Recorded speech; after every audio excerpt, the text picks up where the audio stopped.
Wala mo yun.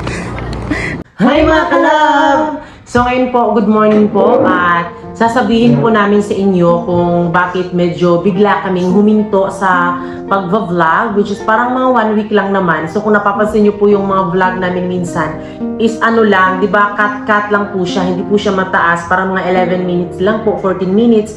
Kasi di ba nagkasakit nga po si Francis. So naalala nyo naman po di ba yung birthday po ni Usting, di ba birthday, so talagang happy.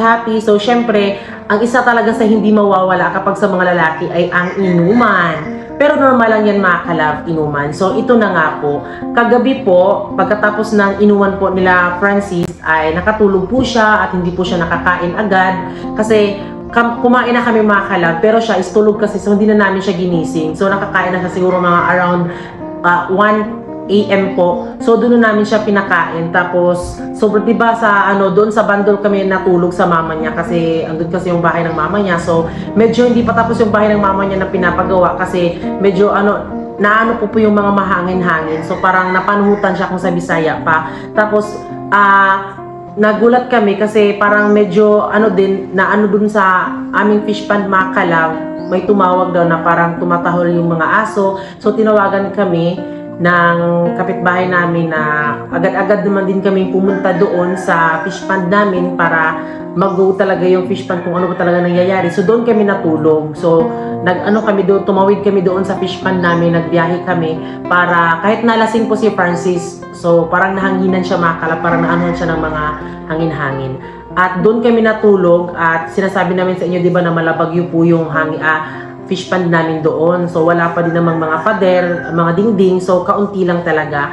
Kaya ayun, natulog kami doon na kahit sobrang ginaw talaga. So syempre naapektuhan talaga si Francis doon kasi sobrang ginaw, tapos 'di ba bawal 'yun sa may nakainom, 'di ba? Kaya ayun po, kinabukasan pagising namin talagang masakit yung katawan namin at pagka umagahan noon is pumunta kami ng Butuan City po. Pumunta kami. So naulanan kami sa sobrang init po, bigla na lang pong umulan. Parang medyo hangover pa si Francis noon. Kaya pagkahapon po medyo parang nagkatrangkaso kaming dalawa. Pero sa akin is naligo kasi ako pagkahapon, yung feel ko na parang medyo may trangkaso ako. So yung si Francis naman din, hindi siya naligo. Hindi pa ako nakaligo noon kasi parang nahihilo pa ako mga kalab. Kaya hindi muna ako naligo. Pero nauulanan na po kami galing. Oo, kaya yun po, nagulat talaga kami kasi pagkagabi po, nagpahilot po si Francis. Tapos, pagkatapos niyang pagkahilot, mas lalo siyang uminit. Kaya nag-worry na talaga kami kung ano yung gagawin namin. So, nung una talaga, gusto talaga namin magpa-check up, diba? Pero talagang aminin na talaga natin, isa din sa atin na talagang natatakot din tayo magpa-check up. Baka siguro, anong mangyari, ganyan-ganyan. So, ano yung unang naramdaman mo, Bi? Unang sakit mo na parang ito, ganyan? Ang unang nararamdaman ko ay yung napakainit at napakalamig. Lahat na naramdaman ko, napakainit, hindi makatulog. Naranasan ko talaga lahat yan. Na parang yung ulo mong makalab, parang gumagano na, parang napakasakit talaga kay. Mainit. At mainit din. Hindi mo maintindihan talaga kung ano yung nasa katawan mo. Napakainit. Halo-halo na talaga lahat ng mga sakit talaga. Yes. I know na talaga lahat tayo, kapag magkasakit tayo, talaga magkakaroon talaga tayo ng anxiety. So dahil ako na-experience ko yung anxiety na talagang kung ano yung mga sakit na mahilig kasi ako mag-search mga kalab, hindi ako nagpapa-check up kung ako nagkasakit. Kung ano yung mga sintomas na nararamdaman ko, parang ikinukumpara ko siya, tapos natatakot na ako na baka siguro ano ang mangyari sa akin, kung baka hindi ako makagising, ganun. So talagang nag-research ako, kaya yung pagiging research hindi yun makakatulong, talagang hindi na ako nakakatulog ng ganyan. So ganun din po yung nararamdaman ni Francis. Yes. Yung kanyang instead na yung unang naramdaman niya is mainit siya, tapos medyo masakit yung kanyang balakang. So, namin na para siyang UTI. Nag-search naman kami, hindi naman masakit yung kanyang pag-iihi. Tapos, medyo, kaunti lang ba yung naihi mo, Bing? Mabilis naman yung pag-iihi. O, madami naman po yung kanyang pag-ihi. So, talagang minsan nag-search naman din. Tapos, naano din sa isip niya na hindi na siya nakatulog dahil yung ano niya, di ba, uso kasi yung dinggin na sakit ngayon. So, ayan, iniisip niya naman. Kaya, parang 2 days talaga siya hindi At dito natulog. naman, dito din sa mga kamay. Yes, namamanhid yung kanyang mga kamay at Ano, paa. Tapos yung kanyang mata. At Oo. yung dito sa mata ko naman ay medyo hindi talaga makatulog talaga. Maraming pinagdaanan ko talaga mga love na ito talaga yung pinaka-worst talaga mga love na Matagal kang naayos. matagal talaga ako naayos na ito na sakit talaga. O kasi kaya ka siya nagkakasakit kasi parang naano tayo sa emotion natin, sa isip natin, di ba? Parang nabi-breakdown din tayo kung ano yung iniisip natin, baka ito na yung sakit, ganyan. Siyempre, mas lalong magkakaroon tayo ng sakit talaga kasi manghihina yung ating buong katawan kapag yung utak na natin ang nagdesisyon, di ba, na ito, ganyan. So, ayun yung nangyayari kay Francis. Tapos, biglang sumakit din po yung kanyang tiyan. Tapos, ang ginawa niya, uminom siya ng 2 baso ng kape, mga kalab. Kaya, ayun, after 2 days, hindi siya nakatulog talaga. Diba? Kasi kahapon, parang kahapon kibali siya nagkaroon ng sakit, tapos kinabukasan nagkaroon siya ng masakit na balakang, tapos masakit yung tiyan, tapos na-realize niya doon na parang, ito para baka mawala yung sakit ng tiyan ko. Uminom siya ng 2 kape na hindi nilalagyan ng asukal, mga kalapit. Stick, dalawa. Kaya ayun, 2 days po hindi siya nakatulog po. Nag-worry na din ako kasi talagang nakamulat talaga, nakatulog na siya mga 5 AM, tapos talagang hindi din talaga nakakatulog talaga, kaya namin na kailangan na talaga natin magpa-check up. Pero parang siguro mga after 5 days tsaka na kami nagpa-check up talaga kasi medyo okay naman si Francis, talaga pabalik-balik yung hilanat niya, tapos sumasakit na din po yung kanyang batok dito sa may nagpa-BP naman kami dito kasi meron kaming BP si Mama Inday, so pinatawag namin si Mama Inday ng mga madaling araw talaga, alas 12 talaga, so nagpapalit talaga ano nangyayari. Talagang ako, maano ko talaga si Francis kasi di ba ako wala akong sakit, mga kalab, pero madadala ako sa emotion ko kasi nagkaroon ako ng anxiety. Talagang masasabi talaga nagkaroon ako ng anxiety, di ba, kasi like sa mga sa mga problema sa family namin, so yun, talagang ako nagkakaroon ako ng mga gano'n na bigla ka na lang umiiyak ng walang rason, tapos nag-shaking yung lahat ng buong katawan mo, tapos parang natatakot ka na makakita ng mga na-disgrasya, baka siguro maano din sa sarili mo na baka mangyari sa'yo yan. Basta ayun po, kaya yun din po yung nangyari kay Francis po, na parang na-breakdown din siya sa kanyang pag-iisip, kaya iwasan natin yung mga ganyan. Kaya siyempre sa pagod din, hinilot na, pinainom na siya kitong anong-ano, pero kasing klaseng gamot talaga ay iniinom ko na lahat para lang mawala yung sakit ko, pero balik-balik lang. Sa ngayon ay medyo wala na talaga. Yes, nawala na, mga kalab, dahil nagpa-check up na kami. Yes. So doon ko na si Francis, talagang sa kanyang pag-iisip lang talaga yung iniisip niya kung ano yung sakit, kaya nadadala siya sa kanyang pag-iisip talaga. At nung nagpa-check up na kami, kinabukasan wala na, okay na si Francis.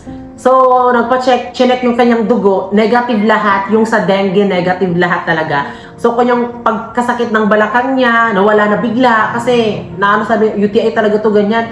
So, nawala lahat. So, lahat talaga ng problema is, pag-iisip lang talaga ni Francis. Nadala ka lang. Yes, nadadala lang tayo sa mga nasa isip natin kasi, normal lang siguro yan na kahit ano na lang yung maisip natin. Pero totoo yun, B, na ano ka sa isip mo, nadala ka sa isip mo kung ano ang sakit na to.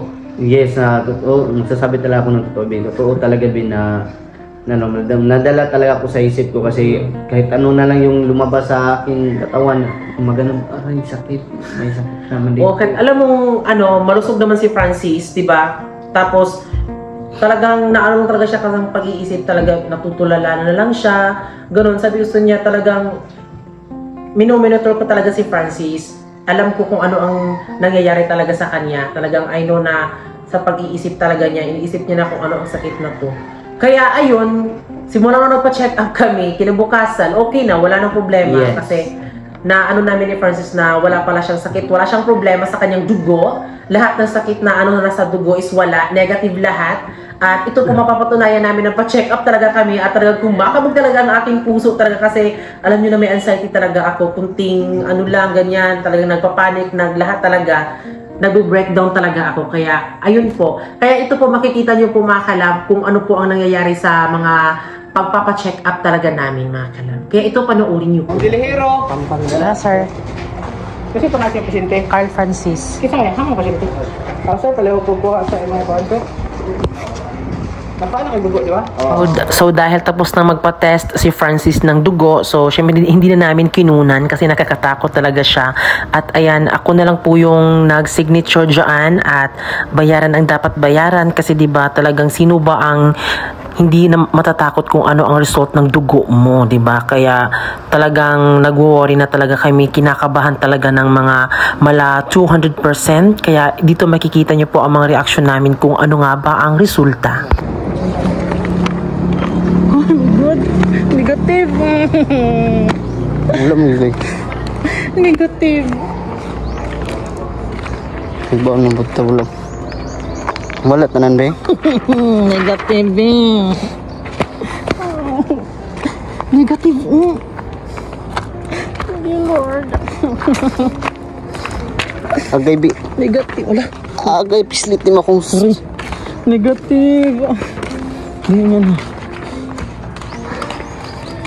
Negatif man, saya rin ang kwan.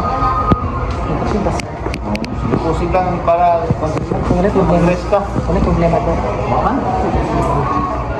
Normal. So ayan mga kalab, nakikita nyo naman po yung video, diba? So talagang pagkakita namin sa resulta po, talagang negative lahat. So walang sakit po si Francis sa dugo, talagang pag-iisip mo lang yun, be. Kasi ako mga kalab, Diyos ko, hindi ko talaga mawala sa isip ko na mag-search, na naman to. Kasi yung mga naano ko mga kalab, parang medyo naano ko na, parang may ano na sa dugo, may sakit na, ganyan. Talagang nagpapanik na din ako mga kalab. Tapos di ba bibiglang umiiyak na lang ako, kaya hindi kami nakapag-upload talaga mga kalab. Kasi dumating na talaga sa point mga kalab na iba na yung iniisip ko, naano ko na hindi pwedeng ganito. Kasi di ba talagang, hindi pwede talaga mga kalab. Kasi talagang masasabi ko talaga na hindi ko kaya na wala si Francis. Sana. Totoo yun mga kalab. Kaya talagang naano ko talaga mga kalab na kung may mahal ka, talagang be loyal. Huwag kang maghanap ng iba kasi alam mo kung ginagawa mo yan tapos kunwari kung lahat naman talaga tayo dito mawawala sa ating mundong ginagalawan, late mo na yan marirealize kapag wala na yung isang tao sa tabi mo, diba? Kaya hanggat andyan pa siya, so syempre talagang anuhin mo na lahat. Ibuhos mo na lahat ng pagmamahal mo. Hindi pwede yung 50% lang, 20%. Hindi ganun. Huwag mong sabihin na hindi 100% ang pagmamahal mo. Hindi ganun. Oy, kasi kung nararamdaman mo na totoo ang pagmamahal mo, 100% talaga. Walang ganun na love. Oy, kasi kung ikaw, ang tao na nagmamahal, hindi 100% ang binibigay. Kasi kung hindi 100%, ba't ka nasasaktan? Ba't ka umiiyak? Diba? Kung 50%, so, sige, okay. Kung hindi talaga ganun, huwag mo sabihin na hindi 100% kasi lahat na nagmamahal ang totoo talaga. Ang pagmamahal, hindi yan problema. Talagang nasa tao lang talaga yan kung paano mo siya maano, di ba? Yes. Kaya ayun din po, na-realize namin na hindi puro trabaho lang. Siyempre, dapat kailangan din po, talagang kalusugan talaga, alagaan ang kalusugan talaga. Health is wealth, di ba? Si Lord lang yung bahala sa atin kapag mag-pray tayo ay hindi tayo tatalikuran ni Lord kasi siya po yung labaw na makagahon. So ano masasabi mo, B, sa lahat ng sa'yo na nagtatrabaho tapos biglang nagkasakit? Ano ma-advise mo sa kanila? Sa iba. Pero syempre unang-una yung pag-iinom. Ano masasabi mo sa kanila? Hindi naman ako palagi uminom. Pero buo nagkasakit. Parang doon si Francis parang umiinom siya, hindi palagi. Pero pag nakainom na siya, parang mahirap ka nang makawala. Oo, pero wag kayo mag-alala kasi hindi naman hard yung iniinom namin. Kapag makaubos ng isang botelya ay hindi pa sapat. Hindi pa sapat. Kailangan dagdagan pa hanggang marami na maubos mo. So, ano ma-realize mo? Dapat hindi nyo ako gayahin na kanang umiinom palagi. Kapag umiinom kayo, kunti lang. Kasi sa amin dito makalab, doon po talaga ako na nagkasakit doon sa pag-iinom tapos naulanan. Doon talaga ako. Yung pag-init din, doon pumunta pa kami sa Butuan. Doon po ako pag-uwi ko dito, parang yung pakiramdam ko wala na talaga nga, parang hindi ko na maintindihan yung pakiramdam ko, parang iwan ko kung ano yung nararamdaman ko, parang init. Natatakot ka na. Sobrang natatakot na talaga ako, bis. Sino naman hindi matatakot na ano na kaya na nangyari sa akin ito, kahit ano na lang yung nasa isip natin. Pero huwag kayo makalab.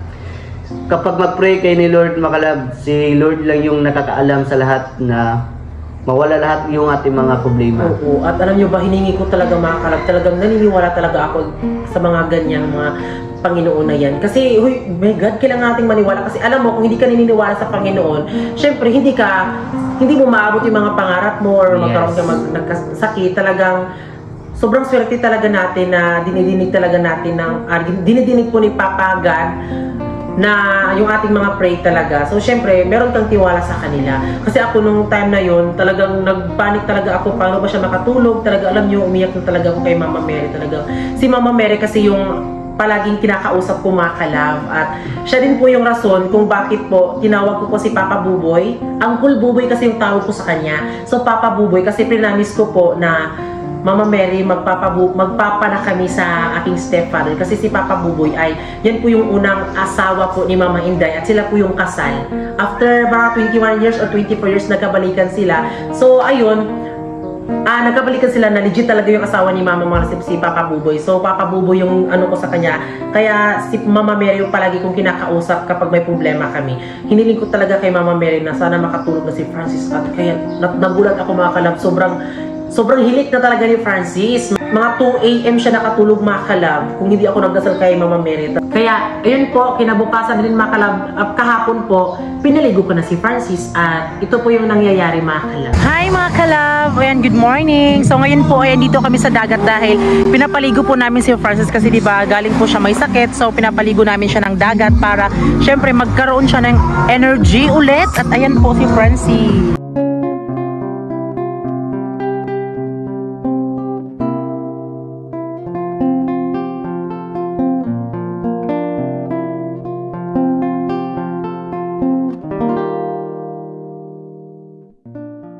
So yun mga kalab, maraming salamat po sa nagdasal po sa nangyari kay Francis at talagang wag nating kalimutan yung ating Panginoon para syempre sa pagtrabaho natin, ituloy-tuloy yung pagtatrabaho natin, nakasama yung ating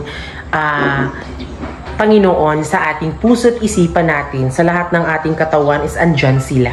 Yun po mga kalab, ngayon is balik na po sa normal, patuloy na po yung aming pagtatrabaho sa fish pond at na-realize namin na talagang uunahin ang kalusugan. Yes. Oo, kasi talagang wala yung mga salaping yan kahit gaano ka pa kasikat o kayaman or talagang kapag na ano ka po ng sakit, talagang mawawala talaga yan lahat. Dapat talaga mahalaga, importante natin na kumakain, palagi kumakain at kumakain din tayo ng gulay. Masustansya at talagang maging mabuti tayo sa ating kapwa-tao, di ba? Kasi ang pangit kapag medyo stricto tayo, talagang may paninindigan tayo sa ating pagkatao na talagang hindi tayo pwede tayong maging magalit sa ating kapwa-tao kung merong rason. Pero kung wala naman, wag na, di ba? Kaya ayun po, maraming salamat po sa lahat po ng nanood at sa patuloy po na nagsubaybay. Kaya abangan nyo po dahil balik na po kami sa aming daily vlog. Kaya maraming salamat po sa lahat po ng nanood at syempre sa family namin kasi sila lang talaga yung nadadamayan talaga natin, di ba? Kaya ang swerte-swerte na natin kapag meron tayong mga kaibigan na dinadamayan tayo. Pero unang-una talaga na tumutulong sa atin is yung family talaga natin, wala nang iba. Kaya maraming salamat po sa lahat po ng nanood at syempre bago kayo malis, please don't forget to subscribe our YouTube channel at kami yung Family Love Team nagsasabing dapat love lang!